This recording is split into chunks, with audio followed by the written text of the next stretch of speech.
This is Beijing লু, অর্থাৎ Beijing রোডের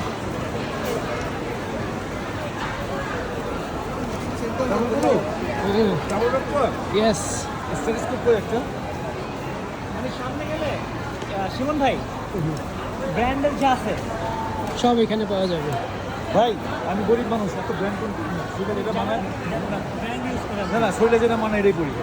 আবার আরেকটা জায়গা আছে, আমরা যে ছিলাম সরি ব্রাদার সরি সানি আলিতে আমরা এসেছি না, সানি আলি আগে একটা স্টেশন আছে ওইখানে জায়গাটা অন্ধু, ওই জায়গাটায় আপনার ওই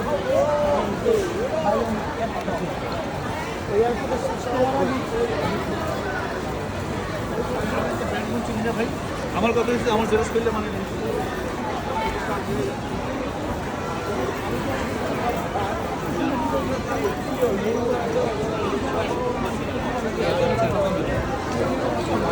এই এলাকায় এসে এখন মনে হচ্ছে যে চায়না এলাকা। অর্থাৎ এখানে আজকে যেহেতু হলিডেজ, যার কারণে সবাই ঘুরতে এসেছে, সবাই শপিং করতে এসেছে। এই জায়গায় সমস্ত ব্র্যান্ডের শপিং সেন্টারগুলো অবস্থিত, যার কারণে এখানে হলিডেজগুলোতে মোটামুটি একটু ভালোই ক্রাউড থাকে। আদারওয়াইজ রাস্তাগুলো ফাঁকাই থাকে।